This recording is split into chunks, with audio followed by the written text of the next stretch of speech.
Nous allons lire dans le livre de Zacharie. Zacharie chapitre 12.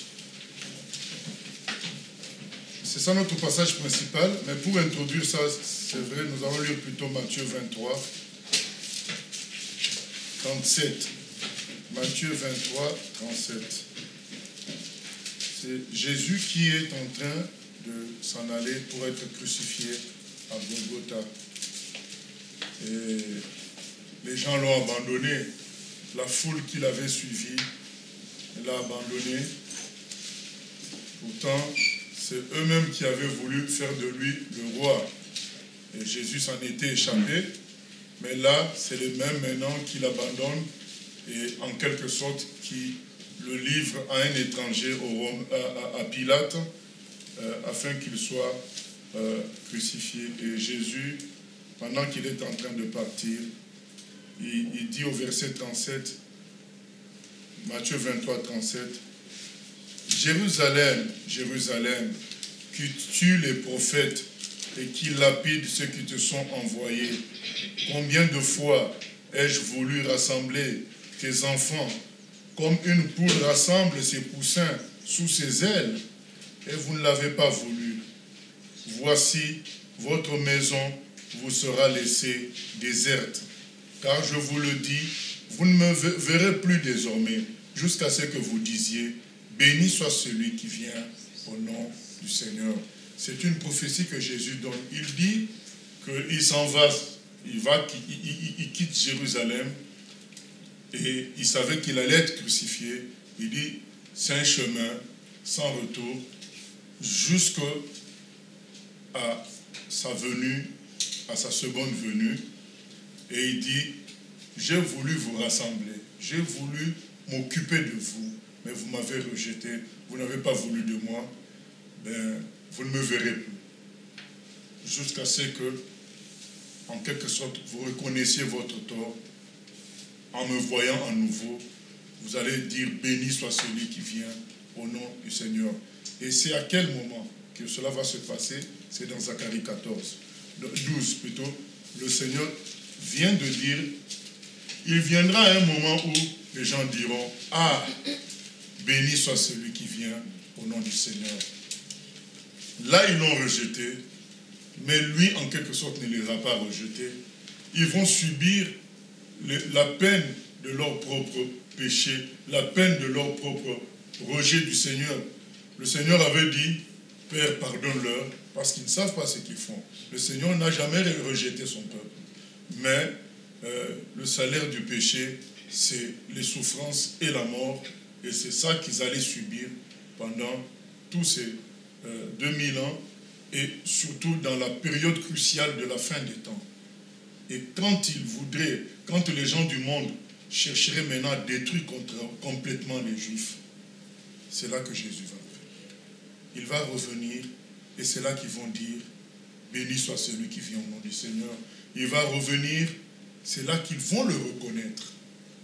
C'est ce qui est écrit dans Zacharie chapitre 12. J'explique pour que vous compreniez le contexte. La prophétie se trouve dans Matthieu, la réalisation se trouve dans Zacharie chapitre 12. C'est écrit ceci au verset 9. « En ce jour-là, je m'efforcerai de détruire toutes les nations qui viendront contre Jérusalem. » Donc Jésus nous dit il nous est dit plutôt dans la Bible, que les nations, beaucoup de nations, viendront pour détruire Jérusalem. Ce sont des choses dont on a parlé quand on a parlé de la suite des événements concernant la fin des temps. Donc toutes les nations, beaucoup de nations se rassembleront pour détruire Israël, détruire Jérusalem. C'est quand ils voudraient toucher à Jérusalem, c'est là que le Seigneur va revenir pour délivrer Jérusalem. Et Zacharie 14 nous explique qu'il posera ses pieds sur le mont des Oliviers.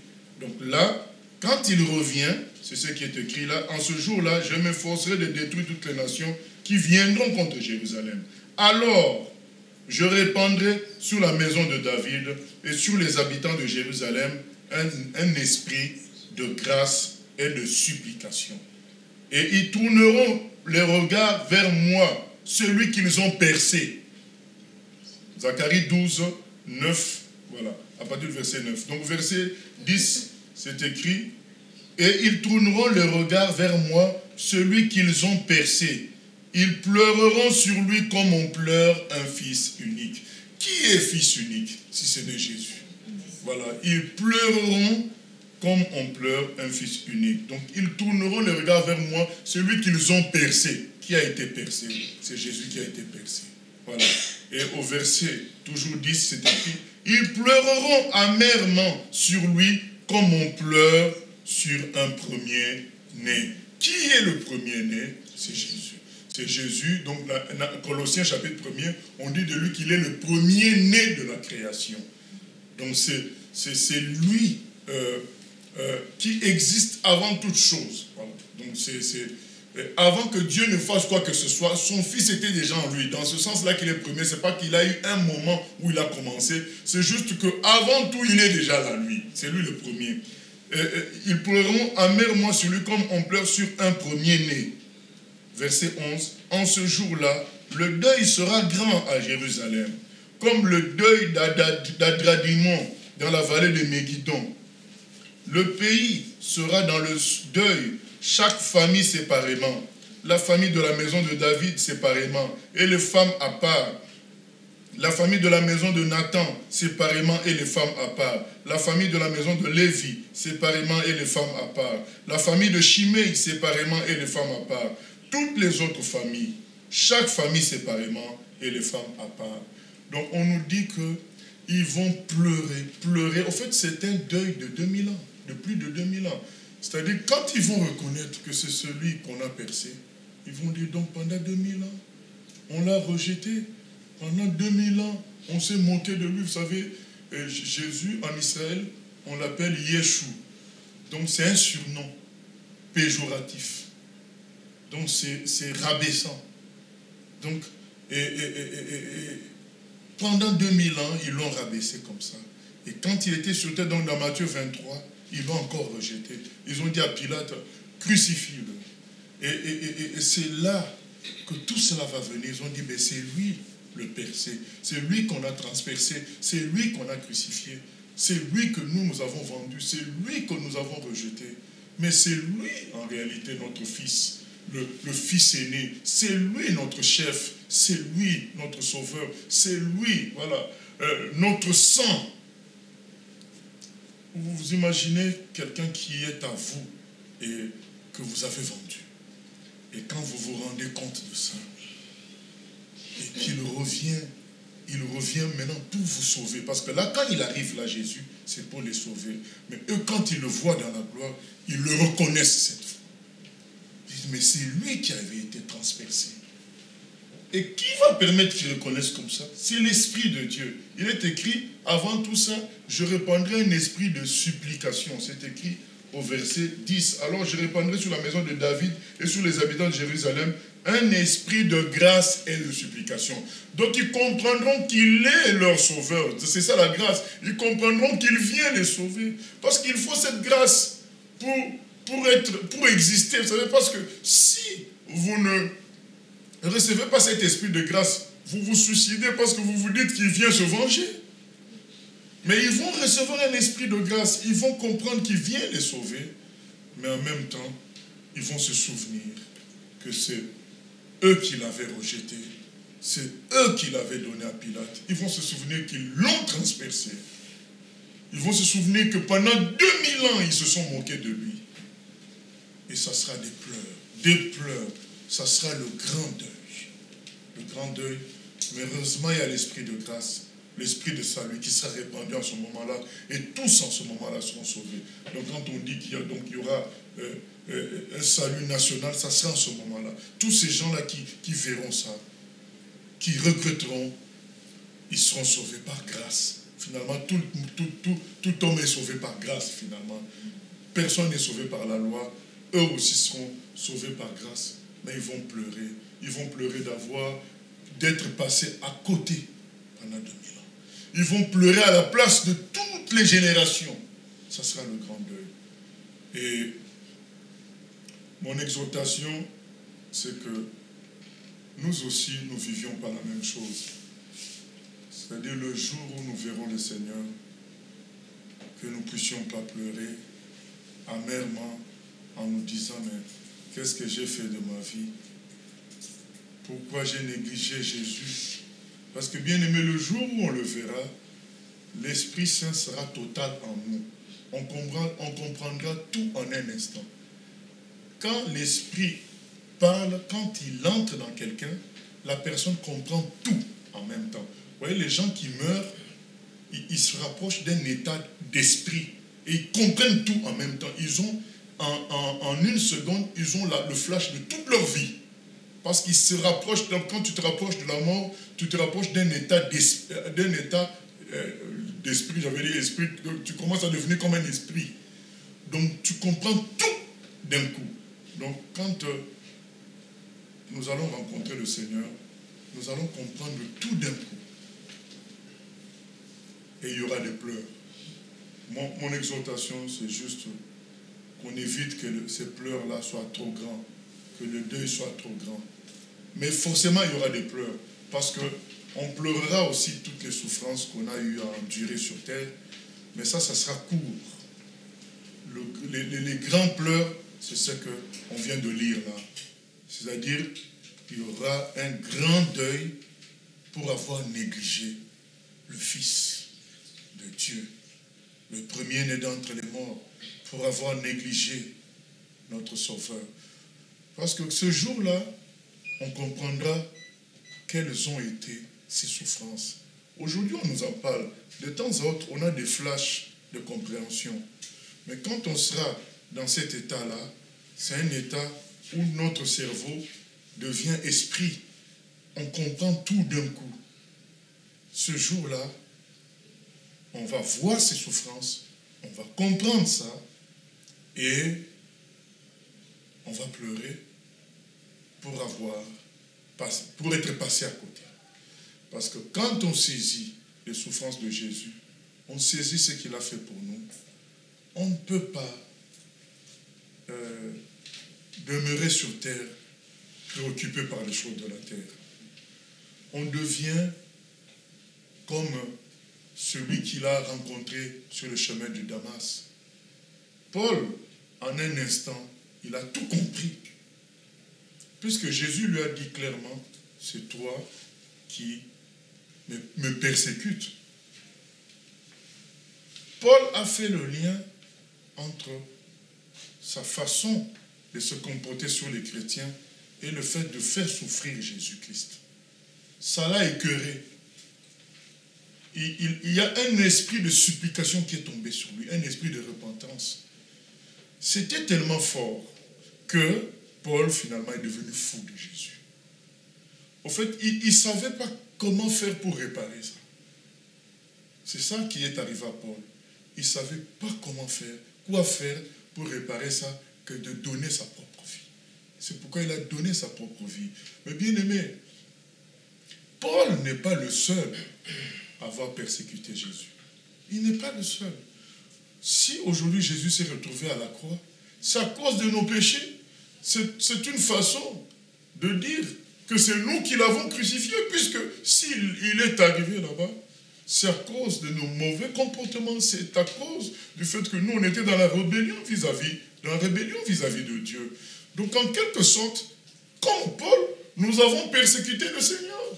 On fait partie de la foule qui a dit crucifie-le parce que c'est nos péchés qui l'amènent là-bas. C'est nous qui l'avons condamné, puisque c'est à cause de nos péchés qu'il se retrouve là-bas. Ce jour-là, tout ça sera clair. Donc, comme ça a été clair pour Paul, quand Jésus lui dit, mais c'est moi que tu persécutes, il n'a plus posé de questions.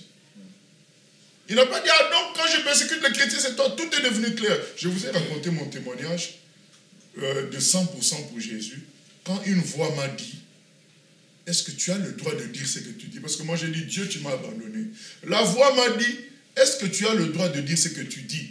Mais rien que cette phrase m'a permis de comprendre tout. Donc, en fait, j'ai compris tout.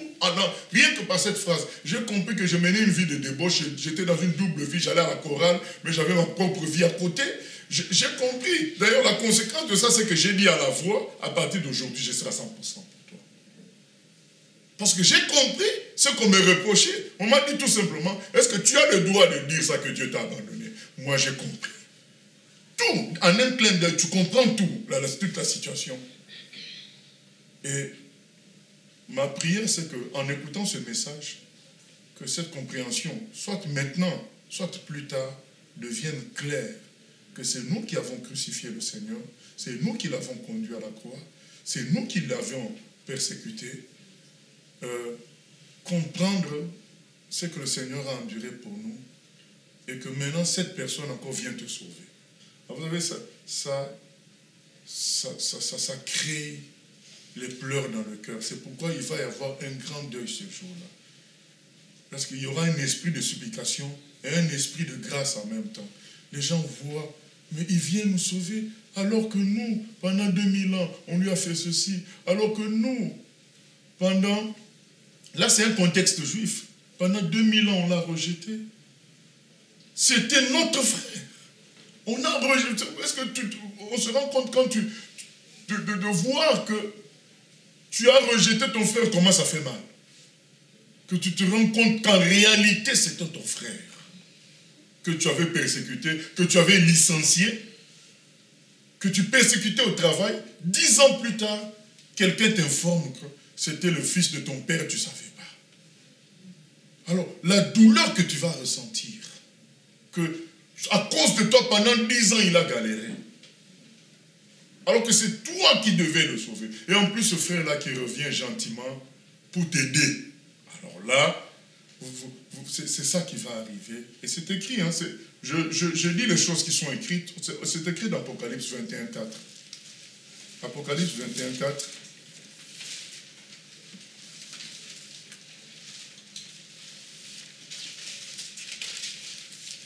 Il est écrit ceci. Je vais lire à partir du verset 3 pour comprendre le contexte. À partir du premier verset d'ailleurs. Puis je vis un nouveau ciel et une nouvelle terre, car le premier ciel et la première terre avaient disparu, et la mer n'était plus. Et je vis descendre du ciel, d'auprès de Dieu, la ville sainte, la nouvelle Jérusalem, préparée comme une épouse qui s'est parée pour son époux. Et j'entendis du trône une forte voix qui disait, « Voici le tabernacle de Dieu avec les hommes. Il habitera avec eux, et ils seront son peuple, et Dieu lui-même sera avec eux. » Verset 4. « Il essuiera toute larme de leurs yeux, et la mort ne sera plus, et il n'y aura plus ni deuil, ni cri, ni douleur, car les premières choses ont disparu. » Voilà, ce verset nous parle d'une situation au ciel. Pourquoi les gens vont pleurer encore? Puisque c'est écrit, il essuiera nos larmes. Pourquoi essuyer nos larmes alors qu'on est au ciel? Il y a ces deux possibilités que je vous ai énoncées tout à l'heure. La première possibilité, c'est le cumul de nos souffrances sur terre. Eh bien, c'est à ce moment-là que on pleurera d'une certaine manière une fois pour toutes. Et ça sera effacé. Mais il y a aussi le plus grand deuil, la plus grande souffrance, c'est que chacun de nous, quand il verra le Seigneur, vous savez, le Seigneur, quand on l'a vu dans le Nouveau Testament au début, c'est celui-là qui se promène avec ses 12 disciples en tenue simple. Mais ce jour-là, tu verras le Seigneur comme étant l'agneau de Dieu, mais dans sa gloire. En fait, on aura la compréhension totale de ce qu'est l'agneau de Dieu. C'est ça qui explique, je ne veux pas trop m'allonger, c'est ça qui explique dans Apocalypse 5. Il y a eu une louange pour l'agneau comme supérieure à la louange de Dieu en tant que créateur. Il n'y a pas de supériorité, mais c'est tout comme quand vous lisez Apocalypse 4, Dieu est adoré d'une manière grandiose. Mais quand vous lisez Apocalypse 5, il y a des détails d'adoration qui se rajoutent quand on adore l'agneau. Parce que les gens se disent, mais c'est lui qui a souffert. Vous savez, il est écrit dans Philippiens 2, Dieu a placé le nom de l'agneau au-dessus de tout nom. Ce n'est pas moi qui le dis. Donc quand les gens se rendent compte des souffrances de Jésus, ils ne savent plus quoi dire. Ils se fondent dans une adoration totale. Comment il a pu faire ça pour nous? Notre compréhension est faible aujourd'hui, mais l'esprit peut élargir. cette compréhension pour saisir ça et être transformé. C'est ça qui est arrivé à Paul. Quand il a saisi qu'il a persécuté Dieu, il a persécuté Jésus, quand il a saisi qu'il a persécuté Jésus par ses péchés aussi, ce n'est pas seulement pour avoir persécuté l'Église, mais par ses péchés. Quand il a saisi tout ça, il a saisi, il a compris, parce que Paul devait être quelqu'un qui savait ce que les chrétiens prêchaient. Maintenant, quand Jésus lui a dit, c'est moi que tu persécutes, c'est là qu'il comprend en même temps la prédication des chrétiens quand ils disent qu'à cause de nos péchés, Christ est parti à la croix. C'est là que tout ça est devenu clair. Donc il a pris le total. Il a dit, ah, donc c'est vraiment vrai. Donc quand on dit qu'il est mort à la croix pour nos péchés, c'est vraiment vrai. Puisque là, il est en train lui-même de me dire que je l'ai persécuté en faisant du mal à son église, à ses disciples. Donc il comprend le transfert qu'il y a. Parce que c'est pas... seul l'Esprit Saint peut faire comprendre aux gens ce transfert-là, de nos péchés à la croix. Ce transfert-là n'est compréhensible que par l'Esprit Saint. Ce jour-là, Paul, qui combattait ce transfert, qui trouvait ça absurde, mais quand lui-même, le Seigneur, vous savez, il y a une différence entre le Seigneur qui est là avec les 12 apôtres, simple comme un humain, et le Seigneur que Jean voit dans l'Apocalypse chapitre 1er, avec des yeux comme des phares de voiture qui sortent de le feu, avec la ceinture dorée ici, et avec les clés du séjour de mort et de la mort. Donc ce n'est pas le même. Mais maintenant quand tu te dis que c'est la même personne, donc j'ai été fou de négliger cette personne quand elle était simple. Tu te rends compte que c'est la même personne. Tu te dis, mais j'ai été fou. C'est cette même personne qui était à la croix. Oui, c'est elle qui était à la croix, mais sous une autre apparence. Mais c'est la même personne. Quand on se rend compte de ça, Paul comprend tout maintenant. Il se dit, donc c'est vrai ce que les chrétiens disent. Si moi je les persécute comme ça, en persécutant les chrétiens, ben mes péchés ont fait plus fort. Puisque ce sont mes péchés qui l'amènent à souffrir à la croix. Et cette compréhension-là sera claire pour nous tous. Et maintenant, quand tu vas regarder ce jour-là à ta vie, tu vas dire, ah, avec quelqu'un qui a fait ça pour moi, moi j'ai passé mon temps pour ma carrière sur terre. Avec quelqu'un qui a fait ça pour moi, moi j'ai passé mon temps à des distractions. Avec quelqu'un qui a fait ça pour moi, moi j'ai donné juste un peu de temps pour l'œuvre de Dieu, pour le servir. Donc il y aura des pleurs. Il y aura des pleurs, non pas de perdition, mais des pleurs de supplication. Les gens... on va pleurer parce qu'on est passé à côté. On n'avait pas compris les choses. Pourquoi on n'avait pas compris? Parce qu'on a négligé le message du Seigneur que je suis en train de donner encore aujourd'hui pour dire notre vie doit être à 100% pour le Seigneur. Quand on compare avec ce qu'il a fait pour nous, on ne peut donner que toute notre vie. On devient fou comme Paul. Que le Saint-Esprit nous éclaire là-dessus. Ce jour-là, les Juifs pleureront pour les 2000 ans de négligence du Seigneur, qui vient maintenant les sauver. Mais le jour de l'Apocalypse 21:4 aussi, nous aussi nous pleurerons pour avoir négligé le Fils. Pour avoir vécu une vie sans tenir compte de ce qu'il a accompli pour nous.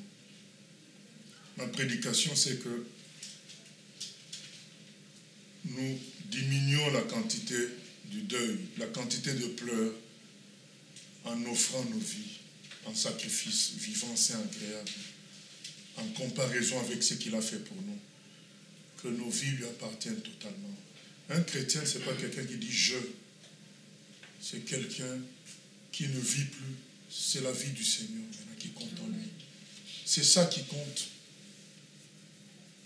Tous nos jeux seront des sources de pleurs ce jour-là. Tu diras pourquoi j'ai dit le je. Moi, si j'existe aujourd'hui, c'est grâce à lui. Lui, il a donné sa vie. La compréhension sera très forte, très claire. Très clair. C'est ce qui est arrivé à Paul. Il a compris clairement ce qui s'était passé. Il a compris clairement la prédication des chrétiens. Lorsque Jésus lui dit, pourquoi tu me persécutes? Il n'a pas demandé l'explication, parce qu'il a tout de suite compris. Et ce jour-là, la compréhension sera encore plus forte pour nous tous. C'est ça qui va engendrer les pleurs. Se dira, ah, maintenant je ne peux plus rien faire pour lui. C'est ça le problème. Aujourd'hui encore, aujourd'hui, plutôt à l'époque de Paul, il pouvait encore offrir sa vie.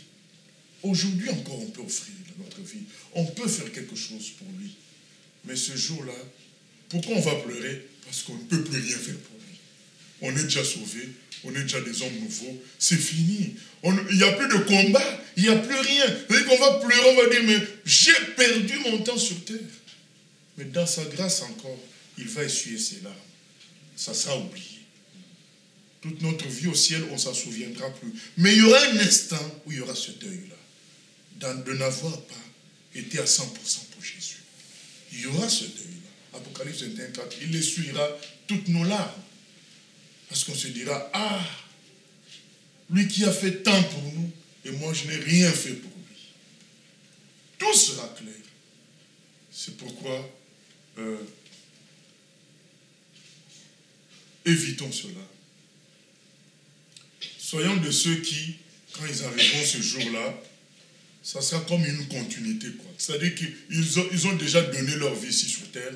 Ils avaient déjà compris ça sur terre, de sorte que il y aura presque plus de larmes à essuyer. Peut-être les larmes juste liées aux souffrances terrestres qui seront essuyées une fois pour toutes. Mais les larmes liées au fait de n'avoir pas saisi l'œuvre de Christ à la croix.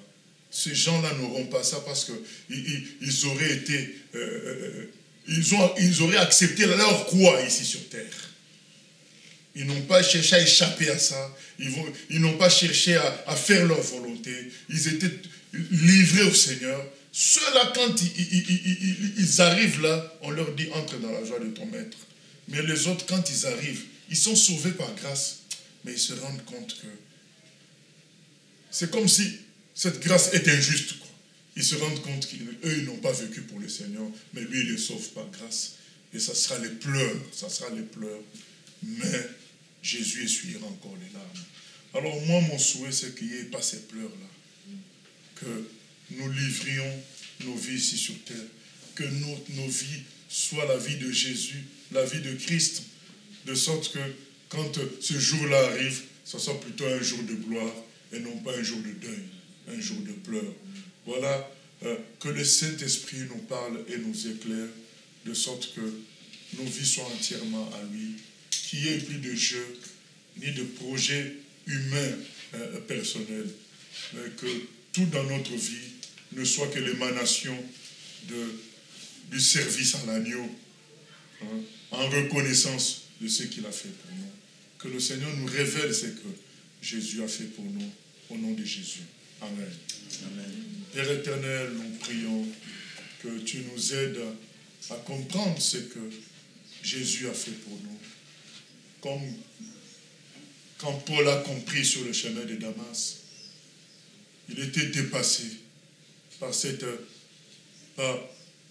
l'œuvre accomplie par Jésus sur terre et à la croix.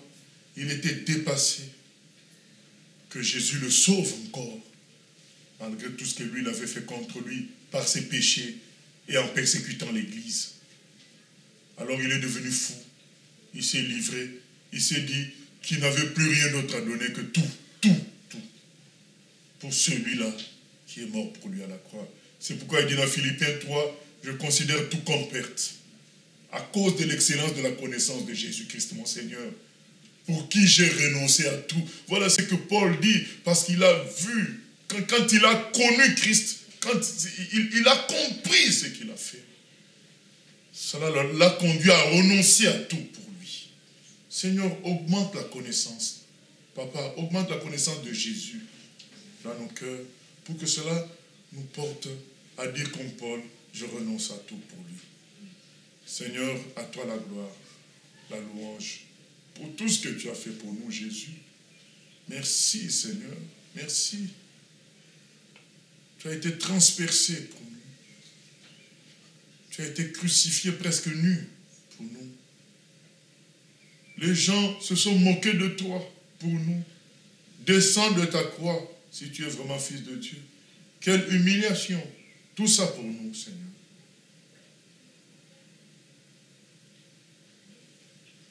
Alors prends nos vies, Seigneur, à 100%.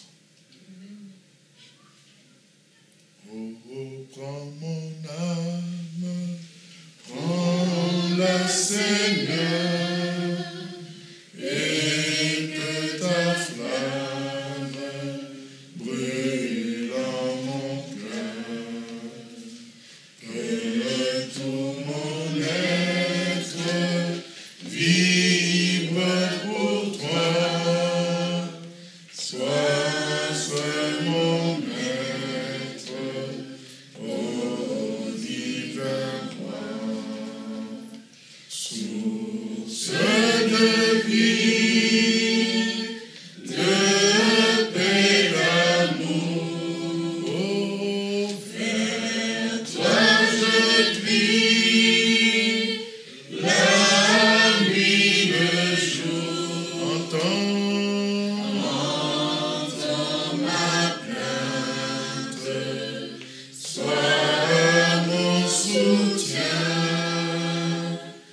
calme ma crainte, toi mon Seigneur. Oh, prends mon âme, prends-la, Seigneur, et que ta flamme brûle en mon cœur, que tout mon être vibre pour toi, sois seul mon maître, ô divin roi, source de vie, de paix, d'amour, oh, vers toi je crie, la nuit, le jour, entends ma plainte, sois mon soutien, calme ma crainte, toi mon seul bien. Frère Boris va prier par rapport à cette prédication. Éternel notre Dieu, merci pour ta parole et je te prie que ton esprit puisse nous aider, Seigneur, à saisir ces choses qui sont trop grandes pour notre intelligence et que nous puissions vraiment être touchés comme nos aînés l'ont été, notamment l'apôtre Paul. Que nous ne gaspillons pas, Seigneur, la vie que tu nous as donnée, le souffle de vie que tu nous accordes, Seigneur, chaque matin. Merci, Seigneur, encore une fois pour ta parole. Merci pour tout. Et aide-nous vraiment à vivre, Seigneur, selon ce que toi, tu as prévu pour nous. Merci pour cette parole. Merci pour cette maison qui nous accueille. Et je te remets, Seigneur, le temps de partage, le temps de communion fraternelle, que ton esprit continue de nous parler, Seigneur. Sois béni, sois glorifié. Amen. Amen.